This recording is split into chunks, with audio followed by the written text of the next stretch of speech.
Eu queria meditar com vocês nessa noite sobre por que nós temos que nos reunir como igreja. De onde vem essa ideia? Por que há essa necessidade? O que a Bíblia diz a respeito disso? Será que é simplesmente uma conveniência ou é um mandamento do Senhor? Há algumas perguntas interessantes e hoje, mais do que nunca, se faz necessário o exame deste assunto, porque nós estamos vivendo dias em que as pessoas e grande parte daqueles que se dizem cristãos se revelam como desigrejados. É uma palavra que tem surgido nos nossos dias e tem sido muito usada, infelizmente, para nos referir àqueles que confessam a sua fé no Senhor Jesus Cristo, mas não veem a necessidade e nem reconhecem o mandamento bíblico de nós nos reunirmos como igreja. São esses, então, os desigrejados. Mas, afinal de contas, o que é que diz a palavra de Deus em relação a isso? Nós queremos que a palavra de Deus responda.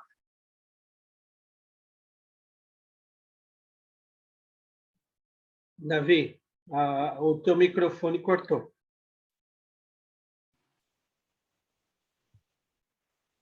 Pronto? Alô?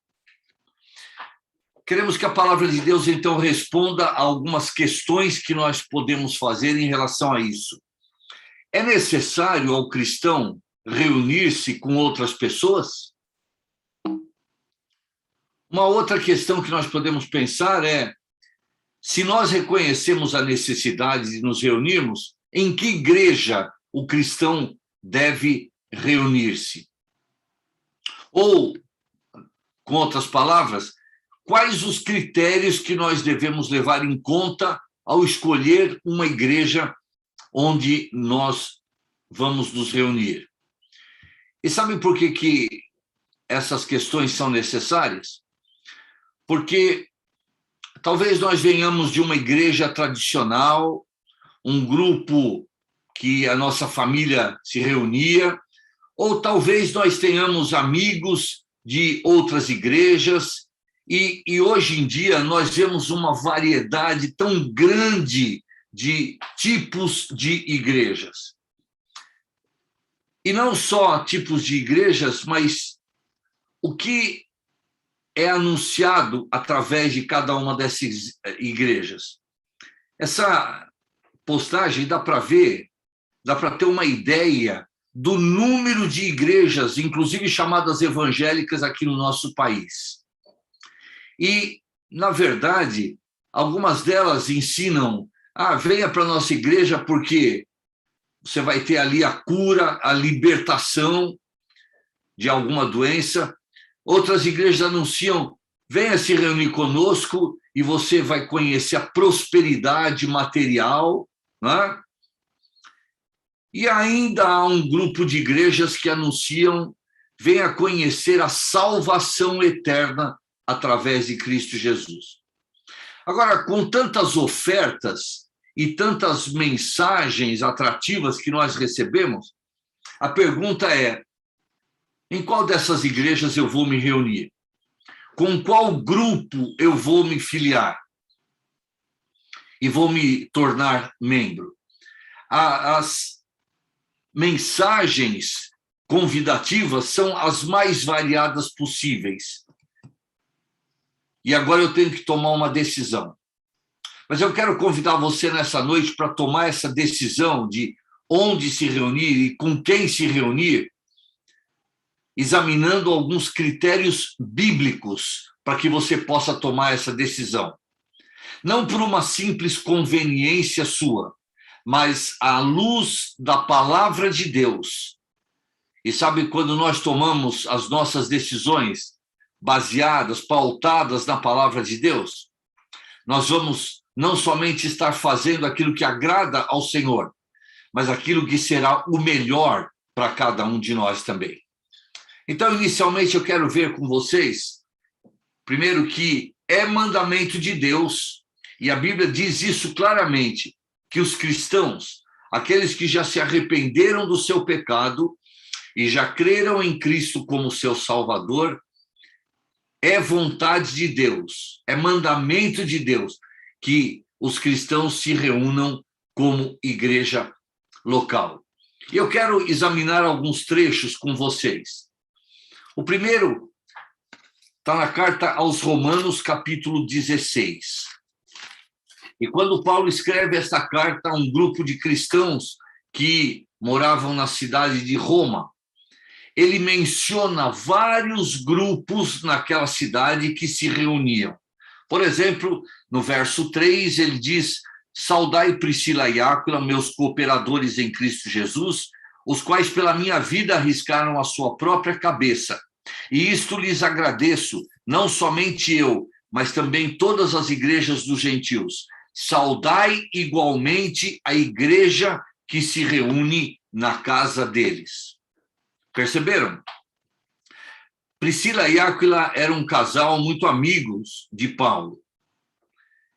Eles tinham morado juntos em Corinto e tinham trabalhado para o Senhor juntos. Mas agora, Paulo, escrevendo esta carta aos cristãos em Roma, menciona que ali na cidade de Roma havia um grupo de cristãos que se reuniam como igreja na casa de Priscila e Áquila. Se você olhar para o versículo 14, você vai poder notar mais um grupo ali em Roma. Saudai Asíncrito, Flegonte, Hermes, Patrobras, Hermas e os irmãos que se reúnem com eles. Aqui não é dito onde eles se reuniam, mas provavelmente na casa de alguns desses que são mencionados pelo nome. Mais uma vez, no versículo 15, você pode encontrar ali: saudai Filólogo, Júlia, Nereu e sua irmã, Olimpas e todos os santos que se reúnem com eles. Isso quer dizer que quando Paulo escreveu esta carta aos cristãos que moravam na cidade de Roma, ele sabia que havia pelo menos 3 grupos de cristãos ali na cidade de Roma que se reuniam como igreja. Eles não tinham um prédio público como a maior parte das igrejas tem hoje, mas eles se reuniam em casas particulares. Não importa o local físico, não importa as instalações, o que importa é que esses grupos se reuniam como igreja local. Quando o apóstolo Paulo escreve a carta a Filemon, um grande amigo seu, ele menciona também, na introdução da carta, a igreja que se reunia na casa de Filemon. O apóstolo Paulo diz o seguinte: Paulo, prisioneiro de Cristo Jesus, e o irmão Timóteo, ao amado Filemon, também nosso colaborador, e a irmã Áfia e a Arquipo, provavelmente Áfia seria a esposa de Filemon, e Arquipo, um dos seus filhos, nosso companheiro de lutas, e a igreja que está em tua casa. Mais uma vez, a Bíblia revela que nos tempos apostólicos, no primeiro século da era cristã, as igrejas não tinham prédios como nós temos hoje, se reuniam em casas particulares. Mas, mais uma vez, eu quero dizer, o local físico não importava. O que importava é que aquele grupo de cristãos se reunia como igreja. Aliás, eu quero mencionar para vocês que a palavra igreja na Bíblia nunca se refere a um prédio feito de tijolos, areia, cimento, ou de madeira, ou de pedras, enfim, não importa qual o material. Mas a palavra igreja sempre se refere a um grupo de cristãos que se reuniam em torno do nome de Cristo, e nós vamos ver com que finalidades: para estudar a Bíblia, para orar, para celebrar a ceia do Senhor. Isso na Bíblia é uma igreja local. o local físico, se uma casa ou prédio, isso não fazia diferença. Mas aquele grupo de cristãos era denominado uma igreja que se reuniam numa determinada casa. Leiamos o que aconteceu logo no que a igreja começou a existir com a descida do Espírito Santo em Atos dos Apóstolos, capítulo 2, no dia de Pentecostes. Naquele dia, a igreja de Cristo começou a existir. Antes, eram apenas cristãos. Não havia uma coesão, não havia uma união entre eles, mas agora, habitados pelo Espírito Santo, guiados, dirigidos pelo Espírito Santo, eles se tornaram a igreja de Cristo, com manifestações locais. E olha o que os irmãos ali em Jerusalém faziam. Atos 2:46. Diariamente perseveravam unânimes no templo. Partiam pão de casa em casa, quer dizer, tomavam as suas refeições de casa em casa, em conjunto, e tomavam as suas refeições com alegria e singeleza de coração. Mas a primeira expressão que eu quero destacar para vocês, eles diariamente perseveravam unânimes no templo. Então, eles se reuniam, aquele grupo de cristãos que deu início à igreja de Cristo na cidade de Jerusalém, se reunia no templo para algumas finalidades que nós vamos ver daqui a pouco. Era costume deles, porque eles sentiram a necessidade. E essa necessidade é tão clara para nós que o mandamento da palavra de Deus, registrado em Hebreus, carta aos Hebreus, capítulo 10, versículo 25, é: não deixemos de congregar-nos, como é costume de alguns. Antes, façamos admoestações, e tanto mais quanto vedes que o dia se aproxima. Desde o início da Igreja de Cristo, houve pessoas que negligenciaram estar junto com os irmãos para o estudo da palavra, para louvar ao Senhor, para celebrar a ceia do Senhor, para orar, enfim, para várias finalidades. Houve pessoas, e isso mostra a fraqueza humana, a natureza humana, que não sentiam a necessidade de estar reunido com outros irmãos, e por isso negligenciaram o reunir-se com os irmãos. E por isso o escritor da carta aos Hebreus recomenda: não deixemos de congregar-nos, como é costume de alguns. Eu fiz menção, no início das nossas palavras, da necessidade de nós estudarmos este assunto, porque hoje nós encontramos muitas pessoas que, da mesma forma que esses que foram exortados, não sentem a necessidade de se reunirem com regularidade.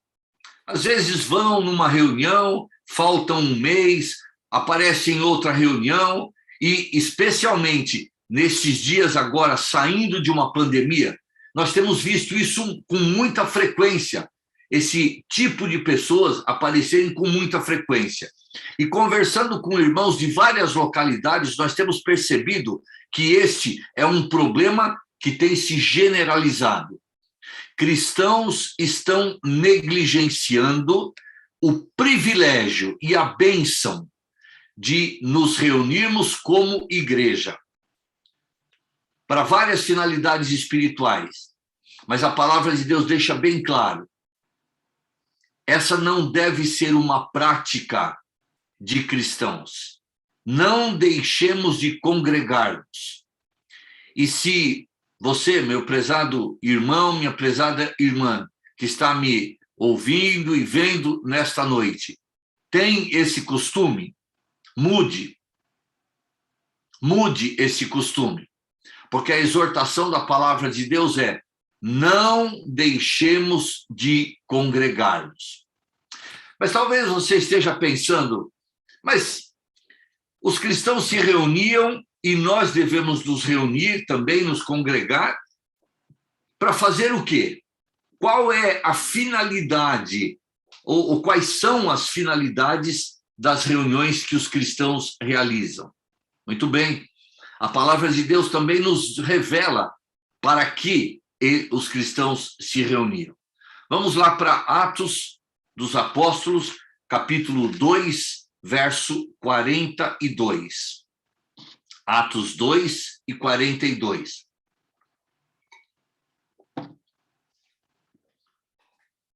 Nós já lemos o verso 46, que eles perseveravam diariamente, reunindo-se no templo. Agora nós vamos ler no verso 42, com que finalidade eles se reuniam.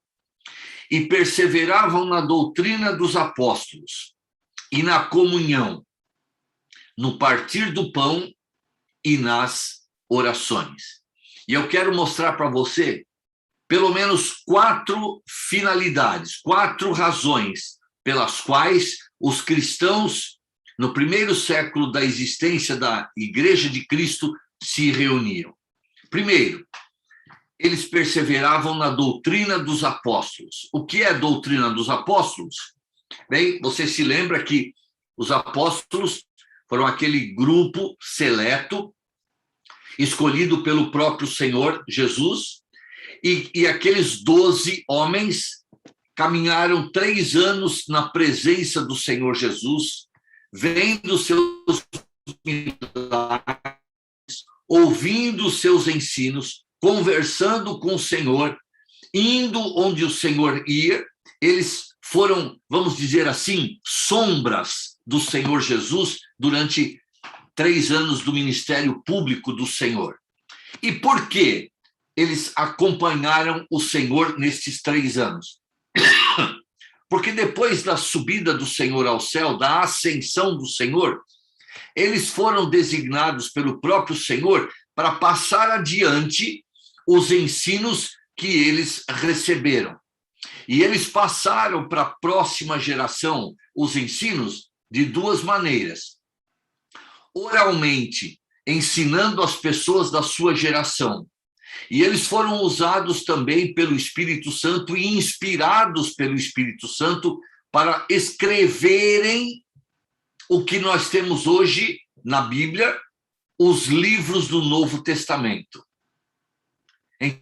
Então, doutrina dos apóstolos, nós podemos dizer que é o ensino que os apóstolos receberam do Senhor e que eles passaram para a próxima geração de 2 formas: através do ensino oral e através do ensino escrito, os livros que nós temos, particularmente no Novo Testamento, na nossa Bíblia. Mas nós diríamos isso de uma forma mais simples hoje. Nós estamos mais acostumados a ouvir esta expressão. Perseverar na doutrina dos apóstolos equivaleria a, hoje, nós dizemos, reunirmos-nos para estudar a palavra de Deus. Ou então, vamos trocar essa expressão. É uma reunião para estudo bíblico, ok? Entenderam, então, o que significa perseverar na doutrina dos apóstolos? Significa reunir-se com irmãos para estudarmos a palavra de Deus, a Bíblia Sagrada. E sabe por que isso é importante? Bem, nós vamos ver daqui a pouco que a palavra de Deus é a nossa regra de fé e de conduta. A palavra de Deus é onde nós encontramos a vontade de Deus para a nossa vida. E tanto a parte doutrinária, teoria, quanto a parte prática, o nosso comportamento diário, a nossa vida diária, tudo isso nós encontramos na palavra de Deus. Essa é a razão pela qual nós cristãos devemos frequentar reuniões de estudo bíblico com a nossa igreja local, para nós aprendermos o que Deus quer que nós creiamos, para nós aprendermos o que Deus quer que nós vivamos. Entenderam?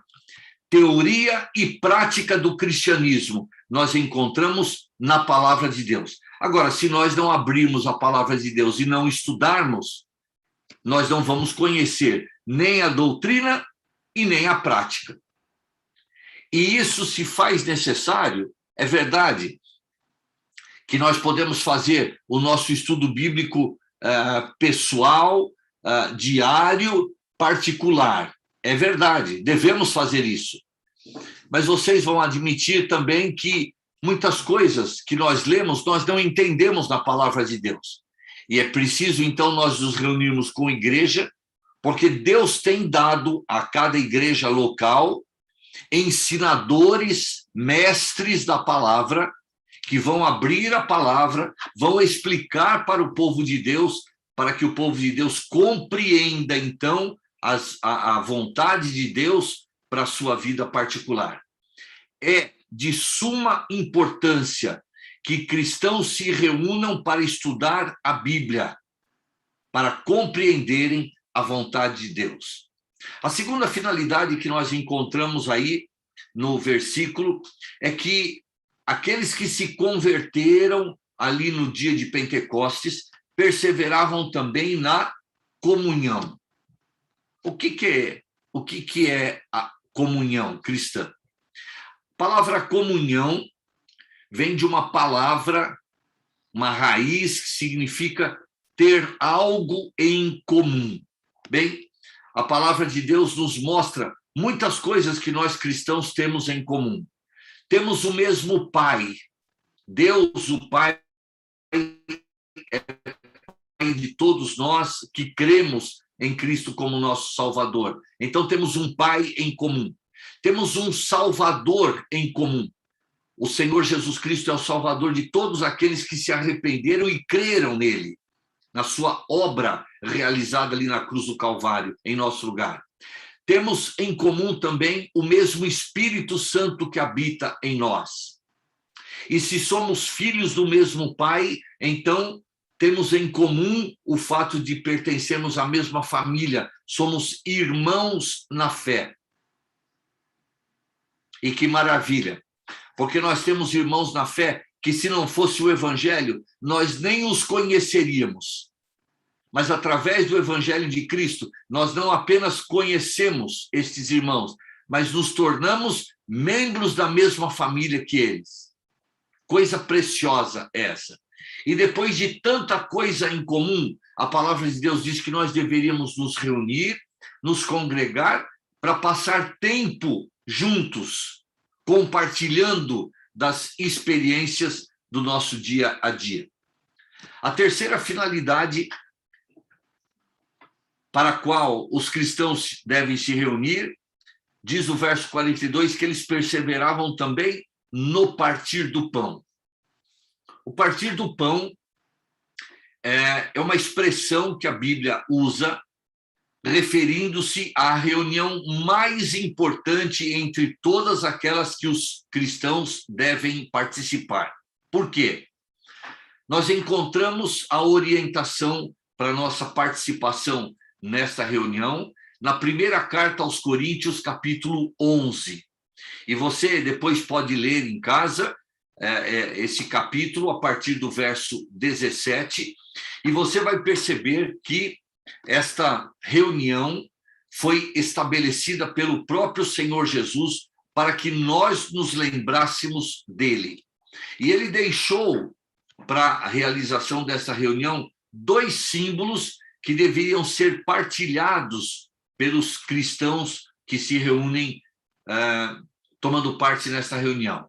Quais são esses 2 símbolos? O pão e o cálice. E o Senhor Jesus explicou que o pão representava o seu corpo, que foi morto em lugar de cada um de nós e foi castigado e até deformado pelo castigo que ele recebeu em nosso lugar como nosso substituto. O cálice, com vinho, representando o seu sangue, foi o preço que ele pagou para nos resgatar e nos comprar para si, para agora nos ter não apenas como criaturas suas, mas como filhos seus amados. Então, os símbolos que são o ponto central desta reunião, pão e cálice, são símbolos do Senhor Jesus Cristo. E quando cristãos tomam parte no partir do pão ou na ceia do Senhor, que é o outro nome que esta reunião recebe, esses cristãos estão reunidos para lembrar do Senhor. A frase-chave para esta reunião é em memória de mim. Foi uma expressão que o próprio Senhor Jesus disse quando instituiu esta reunião. A quarta finalidade para a qual os cristãos devem se reunir, nós encontramos nas últimas palavras do verso 42. Os cristãos perseveravam nas orações. E sabe, é muito saudável, também absolutamente necessário que cristãos se reúnam para orar. Vão apresentar os seus pedidos, vão apresentar os seus agradecimentos, vão apresentar suas necessidades e necessidades de outras pessoas, amigos, parentes, familiares, conhecidos, enfim. E aí, uns vão orar pelos outros. E esta prática é extremamente saudável para cada cristão. Saber que há irmãos orando por nós, saber que há irmãos que nos amam, estão preocupados com as nossas necessidades e estão intercedendo a Deus por nós. Isso é extremamente positivo. Descrentes sabem, quando estão sendo evangelizados, que há uma igreja orando por eles, pela sua conversão, preocupados com o seu destino eterno. Isso é extremamente saudável. Eles vão perceber que mesmo antes de fazerem parte de uma igreja local, existe uma igreja local reunindo-se e orando a favor deles, preocupados com a sua situação espiritual. Então, só nesse versículo, nós encontramos aí, pelo menos, 4 razões pelas quais cristãos devem se reunir. Devem se reunir para estudar a Bíblia, devem se reunir para estar em comunhão uns com os outros, devem se reunir para lembrar do Senhor Jesus que morreu por nós, devem se reunir para orar em conjunto pelas necessidades e agradecimentos uns em favor de outros. Muito bem, mas agora você está pensando,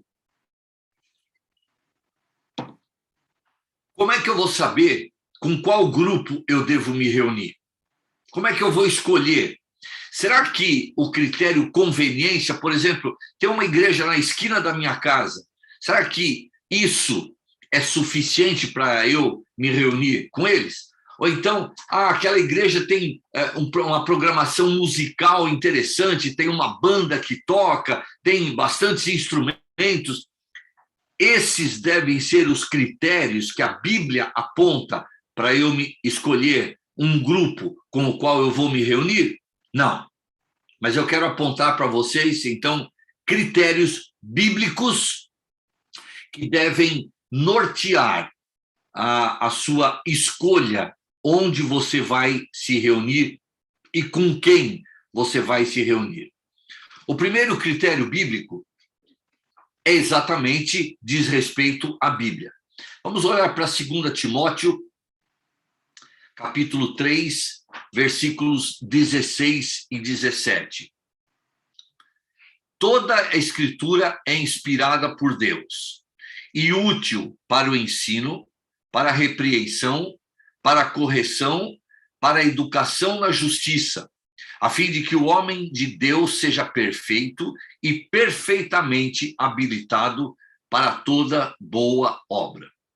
Bem, você viu aí os usos que nós devemos fazer da palavra de Deus, a Bíblia Sagrada, essa escritura que é inspirada, quer dizer, que saiu da mente e do coração de Deus e ele deixou ao nosso alcance.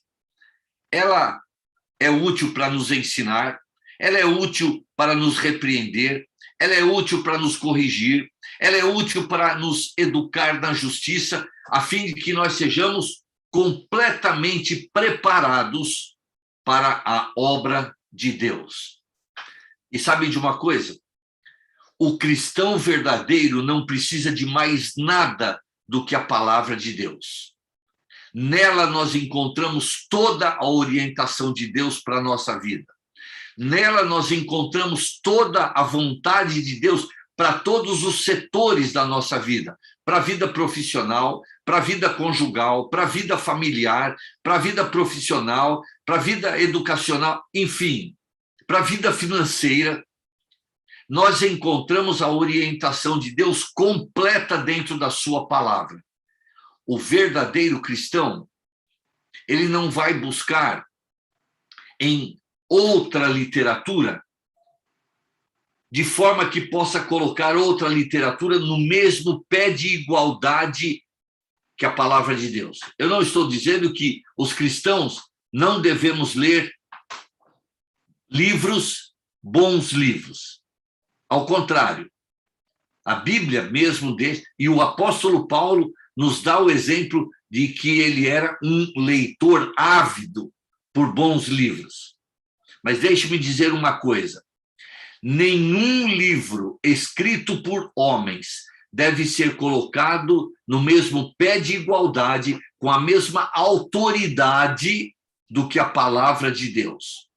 E se você quer se reunir com um grupo de cristãos fiéis à palavra, você deve se reunir com um grupo de cristãos que reconhece que a Bíblia é o único livro que saiu da mente e do coração de Deus, foi inspirada por Deus e que ela contém tudo o que nós precisamos para a nossa vida. Se você conhece um grupo que coloca um outro livro qualquer no mesmo pé de igualdade da palavra de Deus, não se reúna com este grupo, porque eles estão fazendo algo que não é autorizado pela palavra de Deus. Nós chamamos a Bíblia a palavra de Deus, e a palavra de Deus é soberana sobre qualquer palavra de homem. Ela está acima, ela tem autoridade máxima e suprema, e ela deve ser encarada, então, como único livro como regra de fé e de conduta para o verdadeiro cristão. Um outro critério interessante é: eu vou me reunir com um grupo, mas examine antes de se reunir o que aquele grupo diz em relação à pessoa do Senhor Jesus Cristo. Vamos para 1 João, capítulo 2, versículo 22. Primeira carta que o apóstolo João escreveu, capítulo 2 e verso 22. Quando ele diz assim, referindo-se a um espírito de anticristo que já existe nos nossos dias no mundo. Quem é o mentiroso, senão aquele que nega que Jesus é o Cristo? Este é o anticristo, o que nega o Pai e o Filho. De fato, a figura do anticristo, este homem que a Bíblia chama o iníquo, o anticristo, ele aparecerá no cenário mundial apenas na época da tribulação, depois que a igreja for arrebatada. Mas o apóstolo João diz que o espírito do anticristo quer dizer os ensinos ligados às ideias do anticristo já estão presentes nos nossos dias. E sabe, o principal ensino que Satanás está querendo divulgar nos nossos dias é um ensino anticristo, isto é, contra a pessoa de Cristo. E aqui no versículo, nós notamos uma particularidade desse ensino contra Cristo. Aquele que nega que Jesus é o Cristo. Você sabe que Jesus foi o nome que o Senhor recebeu quando foi prometido pelo anjo que apareceu a José, que se tornou o pai adotivo do menino Jesus, né? Então, Jesus foi o nome humano que o Senhor Jesus recebeu, enquanto que Cristo é o nome divino dele. E sabe o que isso quer dizer? E a palavra de Deus mostra isso claramente, que Jesus Cristo era homem e Deus ao mesmo tempo. Ou, em outras palavras, a Bíblia revela a perfeita humanidade do Senhor Jesus Cristo, assim também como a perfeita divindade dele.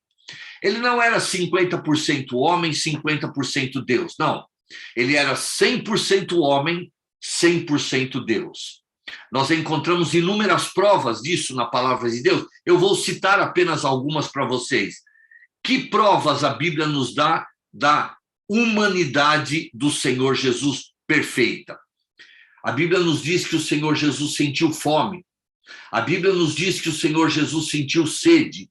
A Bíblia nos diz que o Senhor Jesus ficou cansado fisicamente. A Bíblia nos diz que o Senhor Jesus tinha sentimentos que o levaram até a chorar lá em Betânia, quando ele soube do falecimento de um grande amigo seu, Lázaro, de Betânia. Ele tinha sentimentos como nós, e isso fala da sua humanidade. Mas, ao mesmo tempo, a Bíblia fala da sua perfeita humanidade, isto é, a Bíblia mostra que ele nunca pecou, nem em pensamento, nem em palavra, nem em ação. Por isso, ele era perfeito homem, com todos os sentimentos e as necessidades físicas que nós temos, mas sem pecado. Por outro lado, a Bíblia também afirma que ele era perfeito Deus. Ele era capaz de ler os pensamentos das pessoas. E ele mostra, e a Bíblia mostra isso. Ele tinha poder sobre o mar para cessar uma tempestade. Ele tinha poder para transformar e multiplicar 2 pães e 5 peixes para alimentar 4.000 homens, fora mulheres e crianças. O que é isso, senão o poder de Deus manifestado na pessoa de Cristo?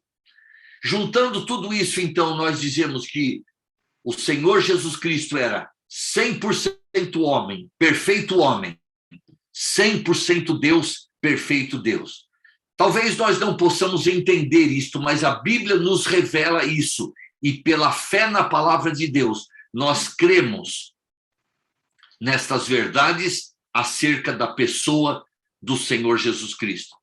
Se você encontrar um grupo, que não reconhece que Jesus Cristo era Deus, se afaste desse grupo, porque o que eles creem e o que eles ensinam não é o que a Bíblia nos ensina.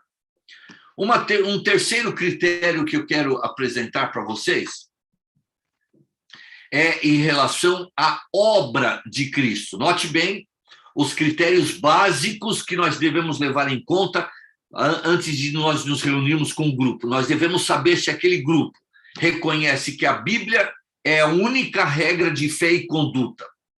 Se aquele grupo reconhece que Jesus Cristo é homem e Deus ao mesmo tempo, perfeito homem sem pecado, perfeito Deus com todo o poder que Deus tem. E, em terceiro lugar, antes de se reunir com um grupo, questione o que aquele grupo crê que é o plano de salvação do homem.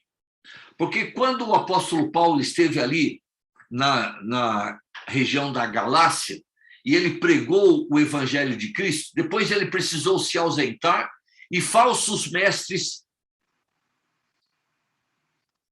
se colocaram nas igrejas ali naquela região, pregando que os cristãos deviam, ou as pessoas deviam, para se tornar cristãos, para serem salvos, crer na morte de Cristo, na cruz do Calvário, mais a obediência e a prática da lei de Deus.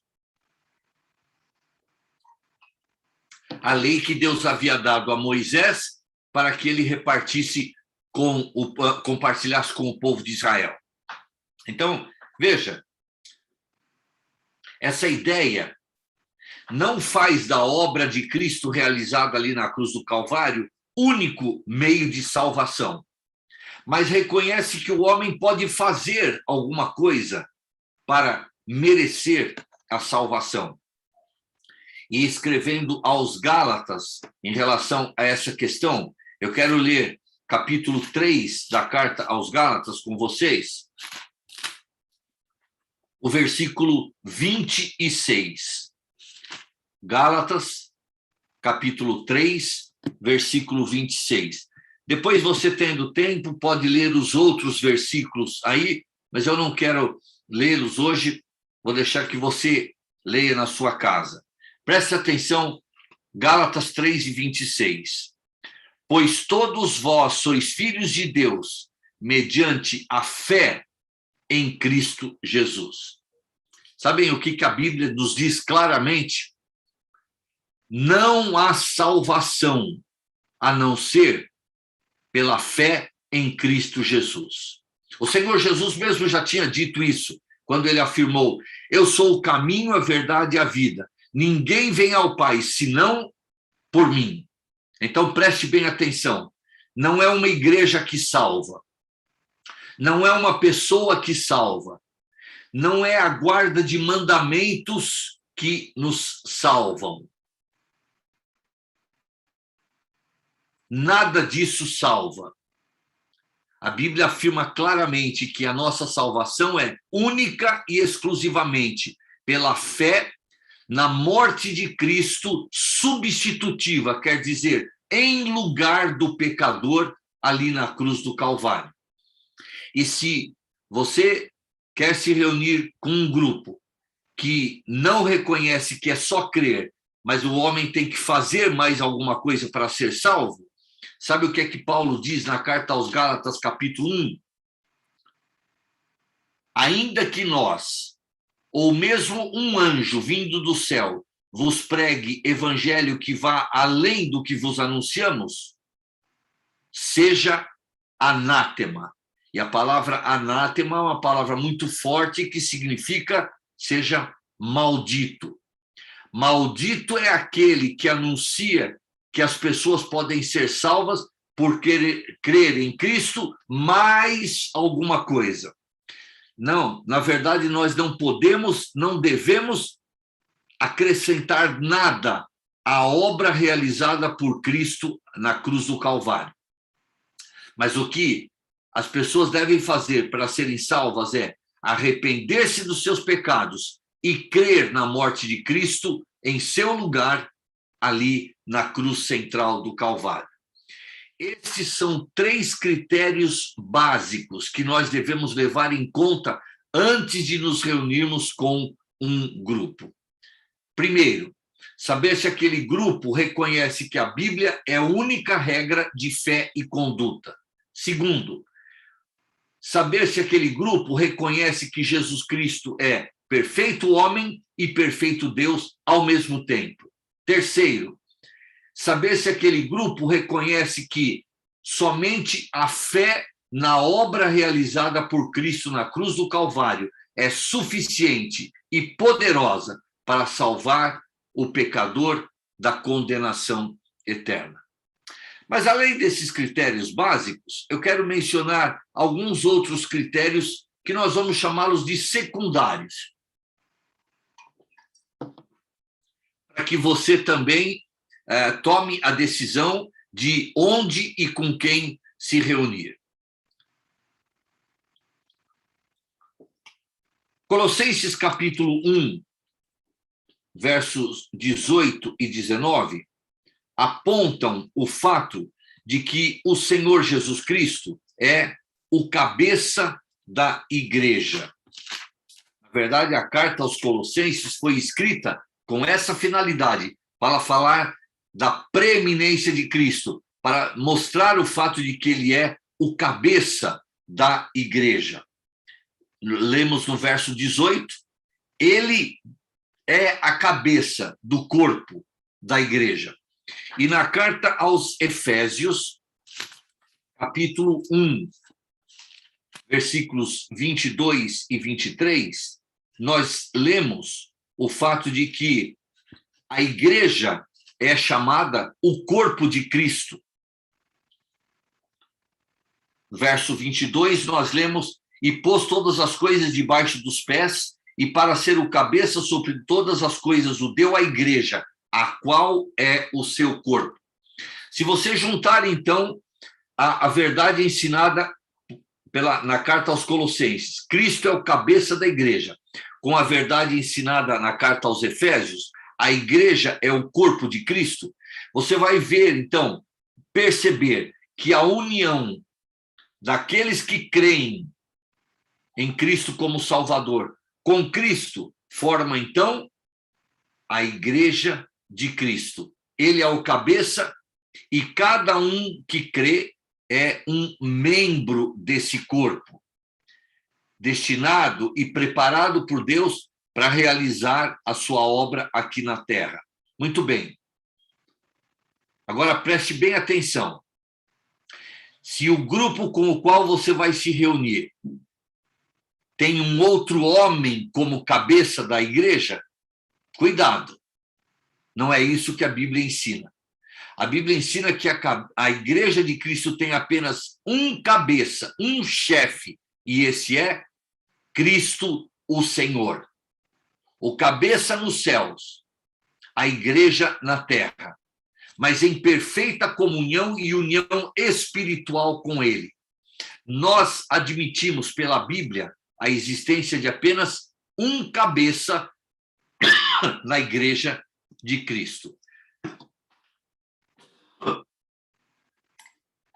Conhecemos grupos que se denominam cristãos, que dizem que há um cabeça no céu e um cabeça na terra.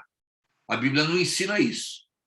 A Bíblia fala de um cabeça no céu apenas, e esse é Cristo Jesus, e os membros aqui na terra.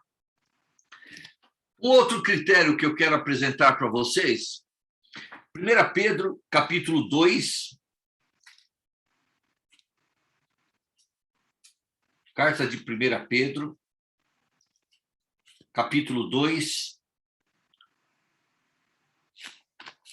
e no versículo 9, nós encontramos: vós, porém, sois raça eleita, sacerdócio real, nação santa, povo de propriedade exclusiva de Deus, a fim de proclamardes as virtudes daquele que vos chamou das trevas para a sua maravilhosa luz. Sabe? A Bíblia diz que agora todo aquele que crê em Cristo como Salvador é um sacerdote. Nos tempos do Velho Testamento, Deus havia escolhido uma tribo em Israel para ser sacerdote, a tribo de Levi. E dentro da tribo de Levi, uma família para serem sacerdotes, a família de Arão. O resto do povo de Israel não eram sacerdotes.